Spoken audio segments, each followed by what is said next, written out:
दोस्तों, ऐसा लग रहा है कि बेंजामिन नेतन्याहू ना सिर्फ जंग के मोर्चे पर हार चुका है बल्कि इजराइल के भीतर भी एक बड़ी करप्शन की जंग भी वो हार चुका है। मैं ये बात क्यों कह रहा हूं? बीते दिन इजरायली कोर्ट में एक बड़ा कांड हुआ और कोर्ट रूम के भीतर बेंजामिन नेतन्याहू ने ऐसा आपा खोया कि वो हाथ पैर पटकने लगा टेबल पर। 2010 के एक करप्शन केस में बुरी तरीके से फंस चुका है और कहा जा रहा है कि इसके जेल जाने की नौबत है। अभी वो कहानी, वो स्टोरी पूरी मैं अभी विस्तार से समझाने की कोशिश करूंगा। दूसरी तरफ बेंजामिन नेतन्याहू का ही मंत्री बेन गवीर, उसको अमेरिका ने एक बहुत तगड़ा और बहुत करारा झटका दिया है। मतलब आप ये समझ लीजिए कि अमेरिका इस तरीके का झटका किसी दुश्मन देश को भी नहीं देता है और 10 बार सोचता है, लेकिन इजरायली नफरती मंत्री के खिलाफ उसने ऐसा एक्शन लिया है। उसके बारे में भी जानकारी दूंगा। और दूसरा, डोनाल्ड ट्रंप ने बेंजामिन नेतन्याहू को 2 टूक कह दिया है कि लेबनान पर हमले अब नहीं करोगे और उसका कोई दूसरा रास्ता निकाला जाएगा। दूसरा रास्ता क्या है इसके बारे में भी मैं आपको बताऊंगा। उसमें ईरान को गच्चा देने जैसा संकेत मिलता हुआ नजर आ रहा है। हिजबुल्लाह ने क्या कुछ किया है बीते 24 घंटों में, उसके बारे में बताऊंगा। इजराइल के कितने सैनिक घायल हुए हैं, कितने मारे गए हैं, इस पर भी जानकारी दूंगा। मोटा मोटे आंकड़े सामने आए हैं और भी बहुत सारी खबरें हैं, एक एक करके बताते हैं, एक एक करके समझते हैं। सबसे पहले बेंजामिन नेतन्याहू ने जो कल कांड किया है उस पर बात कर लेते हैं। अब क्लैश रिपोर्ट का ये ट्वीट देखिए, इसमें बताया यह गया है कि बेंजामिन नेतन्याहू दरअसल बुरी तरीके से बौखलाया हुआ है। नेतन्याहू को कोर्ट केस के दौरान, करप्शन केस में 2010 का एक मामला है। यह मामला है गोदी मीडिया को अपनी योजनाओं की, अपनी पॉलिसीज के जरिए फायदा पहुंचाना और उसके बदले में गोदी मीडिया से जो है अपनी सरकार को लेकर के पॉजिटिव खबरें चलवाना, पीआर करवाना। येदियोथ एहरोनोथ एक बहुत प्रसिद्ध अखबार है इजराइल का, हेब्रू मीडिया का, उसके मालिक के साथ इसने साठगांठ की थी। 2010 से इस पर करप्शन का केस वो चल रहा है। लेकिन बीते दिन अदालत में जो कुछ भी हुआ वो बेंजामिन नेतन्याहू के लिए सबसे ज्यादा बुरा रहा। अभियोजन पक्ष ने, उसके वकीलों ने जब बेंजामिन नेतन्याहू से एक तरीके से सवाल किया और कहा कि जो तुम बयान दे रहे हो और जो तथ्य सामने आए हैं उसमें बहुत तगड़ा विरोधाभास है, तो बेंजामिन नेतन्याहू भड़क उठा। अब इस ट्वीट को देखिए। बताया गया कि केस 2000 मतलब केस संख्या 2000 में जिरह के दौरान अभियोजक योनातन तदमोर पर जो है नेतन्याहू भड़क उठा। नेतन्याहू मेज पर मुक्का मारते हुए और चिल्लाते हुए कहा कि पुलिस स्टासी, राजनीतिक उत्पीड़न, ये सब तब हुआ है। और उसने येदियोथ एहरोनोथ के प्रकाशक अर्नोन मोजेस के साथ बातचीत में उनकी बातों की असंगतियों पर सवाल किया था। मतलब जो उनकी बातें निकल के सामने आई हैं, रिकॉर्ड्स पे जो चीजें हैं वो अलग हैं और जो ये बयान कोर्ट में दे रहा है वो अलग है। और इसी पर जब ये फंसा तो टेबल पीटने लगा, चिल्लाने लगा, स्टासी, स्पाईवेयर, जासूसी के आरोप लगाने लगा। मतलब आप ये समझिए, उसने ये यहां तक कह दिया कि एक प्रधानमंत्री को गिराने का अभियान है और इसके तहत स्पाईवेयर का इस्तेमाल हो रहा है। एक वो प्रधानमंत्री, उस देश का प्रधानमंत्री अदालत के भीतर यह कह रहा है कि उसकी जासूसी हो रही है स्पाईवेयर के जरिए।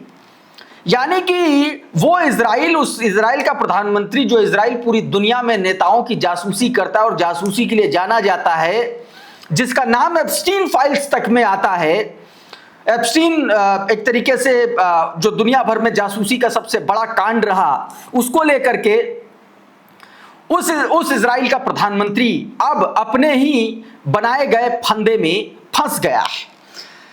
इसके बाद जब ये अदालत में अपने हाथ पर पटकने लगा तो जो जज थे रिक्का फेल्डमैन ने, उन्होंने बार बार इसको शांत कराने की कोशिश की, लेकिन वो चिल्लाता रहा और जजों से कहा कि आप इस अदालत में हर दिन बैठेंगे, और इसे उन्होंने अपमानजनक व्यवहार बताया। मतलब जजों तक पर यह भड़क उठा। इस तरीके की स्थितियां अदालत में बनी, कोर्टरूम में भयंकर बवाल हुआ, हंगामा मचा। और उसके बाद अब यह माना जा रहा है कि यह सीधे तौर पर दिया बुझने से पहले फड़फड़ाने का एक तरीके से संकेत है। तो क्या बेंजामिन नेतन्याहू इस केस में फंस गया है? क्या बेंजामिन नेतन्याहू जेल जाएगा? इस पर अगली सुनवाई भी तय की गई है। बताएंगे उसके बारे में, लेकिन आगे बढ़ते हैं अभी फिलहाल एक और खबर की ओर। यह खबर बेन गवीर के से जुड़ी हुई है। ये इजराइल का सुरक्षा मंत्री है कहने को, लेकिन इससे ज्यादा बदतमीज, इससे ज्यादा आप कह लीजिए कि जायनी व्यक्ति शायद ही पूरे इजराइल में हो। आपने देखा कि ग्लोबल समिट फ्लोटिला के जो मानवाधिकार कार्यकर्ता थे उसके साथ इसने क्या व्यवहार किया था और किस तरीके से इस पर गंभीर आरोप लगे हैं, हत्याओं के आरोप, करप्शन के आरोप, दर्जनों इस पर आरोप हैं। और यही आरोप इसके लिए अंतरराष्ट्रीय स्तर पर इसके गले का फंदा साबित हो रहे हैं। दरअसल इस खबर को देखिए, मिडिल ईस्ट मॉनिटर की यह खबर, इसमें बताया गया कि Israel's national security minister Itamar Ben Gvir has cancelled a planned family trip to the US amid difficulties in obtaining a visa, according to the Israeli media on Tuesday. The US embassy told Ben Gvir we would need to appear in person to provide biometric fingerprint as a part of the visa process, Haaretz Daily reported. Israel का जो media platform है हारेज, उसकी report के अनुसार बताया यह गया कि यह अपनी फैमिली ट्रिप पर अमेरिका जाना चाहता था, लेकिन अमेरिका की तरफ से इसको डिप्लोमेटिक छूट देने की बजाय ये कहा गया कि आपको यहां पर इन पर्सन आना पड़ेगा, अपना फिंगरप्रिंट देना पड़ेगा, जो सवाल पूछे जाते हैं उनका जवाब देना पड़ेगा, तभी आप ये प्रोसेस आपको फॉलो करना पड़ेगा। अब अगर ये प्रोसेस फॉलो करता तो पूरी दुनिया में ये पूरी तरीके से एक्सपोज हो जाता, नंगा हो जाता, और इसीलिए ये इसको इसकी अमेरिका यात्रा कैंसिल करनी पड़ी। मतलब ये है कि अमेरिका ने भी खेल किया और इसको डिप्लोमेटिक छूट देने से साफ इनकार कर दिया है। एक तरीके से कह लीजिए कि बिना कुछ कहे अमेरिका ने इसके साथ कांड कर दिया है। दूसरी तरफ ईरान और अमेरिका के बीच में जो डील संभवतः हो गई है, उसको लेकर के डोनाल्ड ट्रंप का एक बयान निकल के सामने आया। यह बयान दरअसल लेबनान पर इजराइल के द्वारा जारी हमलों को लेकर के है। डोनाल्ड ट्रंप ने पहली बार यह माना है कि जो हमले इजराइल लेबनान में कर रहा है वो बेगुनाहों को मार रहा है।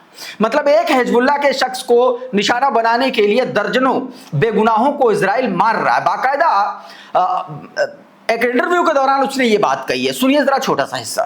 Israel attacks Lebanon. It can, and I consider that the minor war. Iran's a big one, but we have a little pinprick out there that constantly rears its head, and that's Hezbollah.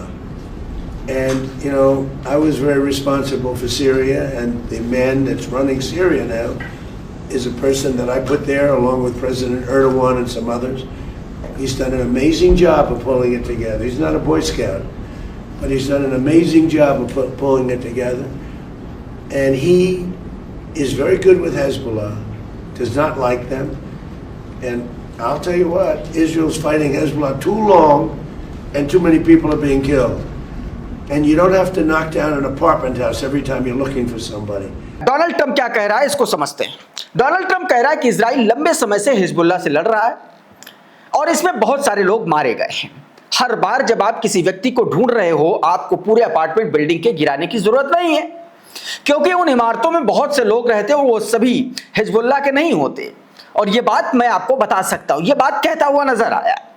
कहा कि मैंने Israel को सुझाव दिया है कि वो Syria को हिजबुल्लाह से निपटने दें, क्योंकि सच कहूं तो मुझे लगता है कि यह काम बेहतर तरीके से सीरिया करेगा, यानी कि अलशरा करेगा। अलशरा बताया मेरे साथ बहुत अच्छे संबंध हैं, उन्होंने उस चीज की सुरक्षा की है जो मैंने उनसे मांगी। देखो एक बात मैं बताऊं, अलशरा का केस आपको पता है, अमेरिका ने अलशरा को अंतर्राष्ट्रीय आतंकवादी घोषित किया था। डोनाल्ड ट्रंप ने उसको अपना दोस्त बताया है। अभी जुलाई में उसकी प्रस्तावित यात्रा भी होने वाली है। और जब असद की सत्ता के खिलाफ अभियान चला रहा था अमेरिका अलशरा के साथ एक तरीके से मिलकर के, उस वक्त हिजबुल्लाह ने असद का सपोर्ट किया था और इसीलिए ये कह रहा है कि अब सीरिया जो है लेबनान से निपटेगा या हिजबुल्लाह से निपटेगा। मैं आपको बता दूं कि सीरिया और लेबनान की लगभग 375 किलोमीटर की सीमाएं आपस में मिलती हैं और इसलिए वो ज्यादा आसान है। और इसीलिए कह रहा है कि अब जो है हिजबुल्लाह से जो लड़ाई है वो सीरिया को लड़ने दो। यानी कि ये जो डील है, ये डील तो इजराइल हमला नहीं करेगा उसकी है, लेकिन क्या सीरिया हमला नहीं करेगा इसकी तो कोई गारंटी है नहीं। तो इस बात का भी खुलासा हो गया कि डोनाल्ड ट्रंप जो है दूसरा गेम कर रहा है लेबनान में हिजबुल्लाह के साथ। इस बयान से यह बात भी पुख्ता होती है। उधर एक और बड़ा खुलासा हुआ इजराइल के चैनल 12 के हवाले से। एक खबर आई जिसमें यह दावा किया गया कि इजराइल के जो अधिकारी हैं, इजरायली जो लोग हैं, मतलब जो सरकार के लोग हैं, उन्होंने अमेरिका से उस एमओयू का ड्राफ्ट मांगा था जिसमें जिसको लेकर के ईरान के साथ डील हुई है, लेकिन अमेरिका ने उसे देने से इनकार कर दिया। ये वो ट्वीट है।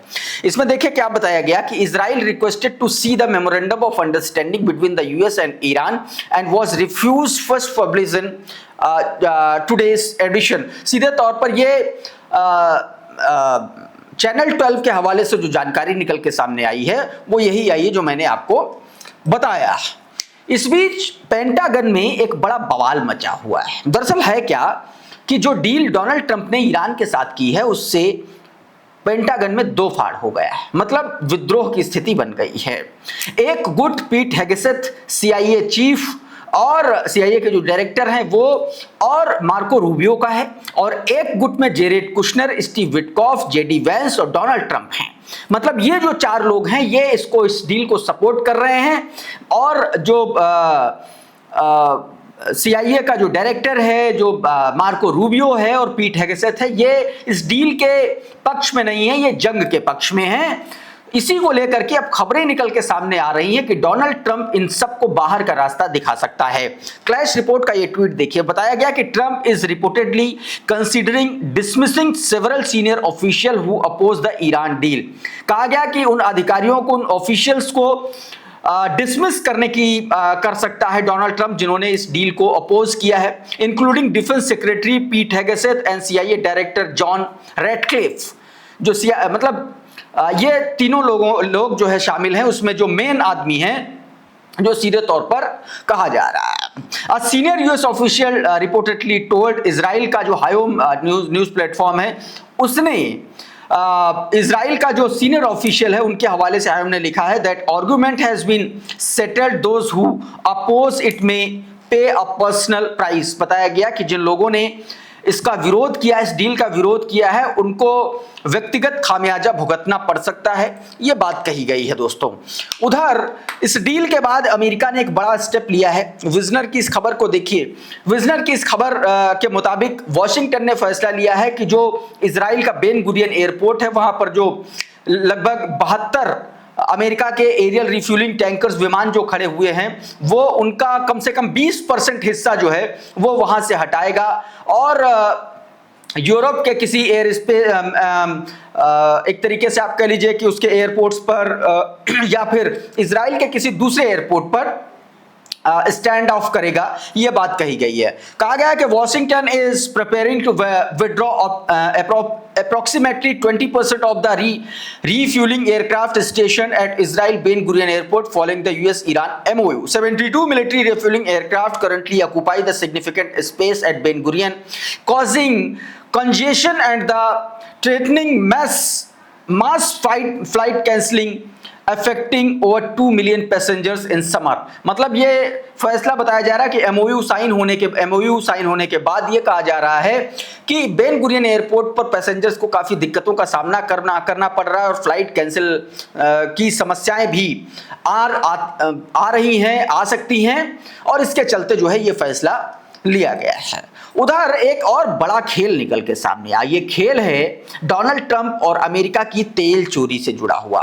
ऑस्टिन डिफेंडर ने रॉयटर्स के हवाले से ये जानकारी दी। आपकी स्क्रीन पर ये ट्वीट जरा देखिए और मैं आपको इसको समझाने की कोशिश करता हूं कि इसमें क्या बताया गया। रॉयटर्स के हवाले से, रॉयटर्स की रिपोर्ट के अनुसार बताया गया कि कुछ सूत्र के हवाले में, मतलब रॉयटर्स ने कुछ सूत्रों के हवाले से यह बताया है कि अमेरिका स्ट्रेट ऑफ हॉर्मुज से जहाजों को सुरक्षित निकालने के ऐसे तरीके अपना रहा है जो आमतौर पर ईरान और अन्य सैंक्शंस वाले जो देश हैं वो बचने के लिए गैर राज्य नेटवर्क से जुड़े माने जाते हैं। दावा किया गया कि अमेरिका कथित तौर पर एक एस्कॉर्ट सेफ ट्रांजिट सिस्टम चला रहा है ताकि तेल टैंकर सुरक्षित रूप से संवेदनशील समुद्री रास्ते से गुजर सके। इसमें एक तरीका यह बताया गया कि ओमान और संयुक्त अरब अमीरात के तटों के पास रहने वाले तय स्थानों पर जहाजों के बीच शिप टू शिप यानी कि जहाज से जहाज ऑयल ट्रांसफर किया जा रहा है। ये क्षेत्र में ईरान द्वारा हाल ही में बनाए गए पर्शियन गल्फ स्टेट अथॉरिटी यानी कि PGSA के कथित प्रभाव के पास यह क्षेत्र बताया जा रहा है। रिपोर्ट के मुताबिक टैंकर अलग अलग समय पर तय स्थानों से निकलते हैं। वो बाहर इंतजार कर रहे VLCC यानी कि वेरी लार्ज क्रूड कैरियर वाले जहाजों से मिलते हैं। बीच समुद्र में एक दूसरे जहाजों में तेल ट्रांसफर किया जाता है और इसके बाद जहाज फिर से स्ट्रेट ऑफ हॉर्मुज के रास्ते आगे बढ़ते हैं या वापस लौटते हैं। मतलब अमेरिका वही कांड कर रहा है जो जिसके आरोप कभी ईरान पर वो लगाता था, कभी उन सैंक्शंस वाली कंट्रीज पर लगाता था कि ये लोग इस तरीके से तेल चोरी कर रहे हैं, और वही चोरी अब डोनाल्ड ट्रंप कर रहा है। तो ये एक बड़ा खुलासा है। चाहे एक और खबर आई, नेवल ब्लॉकेड हटाना शुरू कर दिया अमेरिका ने। करंट रिपोर्ट की इस ट्वीट को देखिए, बताया गया कि US has begin lifting the naval blockade of Iranian ports. तो ये खबर है दोस्तों। उधर अब्बास अरागची ने का एक वीडियो वायरल हो रहा है जिसमें यह दावा किया जा रहा है, यह कथित तौर पर कहा जा रहा है कि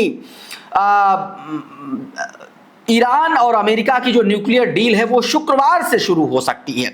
ईरान ऑब्जर्वर का ये ट्वीट देखिए, इसमें बताया गया कि Abbas Araghchi confirm state of nuclear talk with the United state on Friday. इसमें ईरान ऑब्जर्वर के हवाले से ये दावा किया गया है कि अब्बास अरागची ने कहा है कि अमेरिका और ईरान के बीच में शुक्रवार से न्यूक्लियर पर बातचीत, परमाणु कार्यक्रम पर बातचीत शुरू होगी। और कहा गया कि इस नेगोशिएशन में ईरान की तरफ से बाघेर घालीबाफ जो ईरानियन पार्लियामेंट के स्पीकर हैं और अमेरिका की तरफ से अमेरिकी वाइस प्रेसिडेंट JD वैंस होंगे, यह कहा गया है। उधर इस MOU के बाद लेबनान में हमले तो हो रहे हैं, लेकिन लोगों ने अपनी घर वापसी की तस्वीरें भी उनके सामने आने लगी हैं। तस्वीरें आप देख सकते हैं। इसमें एक तस्वीर में एक बुजुर्ग हैं जो अपने घर की इमारत के पास मलबे पर खड़े हुए हैं और वहां से कुछ किताबें उठाते हुए नजर आ रहे हैं। एक और ये तस्वीर, एक महिला जब लेबनान का झंडा लहराते हुए नजर आ रही है, और एक ये तस्वीर जब लोग जो है कारों से अपने घरों की ओर लौटते हुए नजर आ रहे हैं, और एक ये तस्वीर कार की छत पर बैठी हुई महिला जो सीधे तौर पर वापसी ईरान लेबनान की तरफ वापसी कर रही। लेकिन मैं आपको एक बात और बता दूं कि लेबनान में अभी भी लगातार हमले जारी हैं। ये हमलों से जुड़ी एक तस्वीर है जो बीते दिन जब ये लोग वापस आ रहे थे उस वक्त की तस्वीर है, और यहाँ पर ये बड़ा अटैक किया है, इजरायली ड्रोन से ये अटैक किया गया है। लेबनान का मेफिदौन कस्बा है, वहां पर ड्रोन से अटैक किया गया, और देखिए किस तरीके से जबरदस्त यहाँ पर तबाही मची है।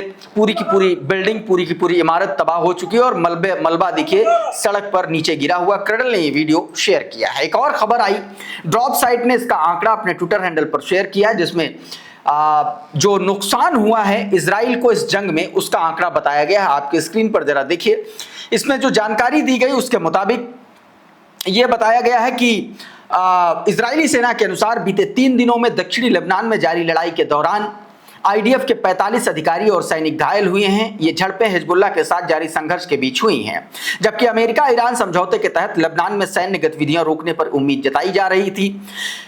बताया गया कि हिजबुल्लाह ने यह भी कहा कि कफर तनबित के पास उसने इजरायली सेना जो आगे बढ़ रही थी उस पर उसने कार्रवाई की है। आंकड़ों के मुताबिक मार्च से लेकर के अभी तक 30 इजरायली सैनिक और अधिकारी मारे गए हैं, जबकि 1347 घायल हुए हैं, और बीते 3 दिन में 45 अधिकारी और सैनिक घायल हुए हैं। मतलब यह है कि हिजबुल्लाह भी करारा जवाब इजराइल को दे रहा है। इस वीडियो में बहरहाल इतना ही। बहुत बहुत शुक्रिया, बहुत बहुत धन्यवाद। आप जुड़े रहिए आपके अपने चैनल द लाइव टीवी के साथ। नमस्कार।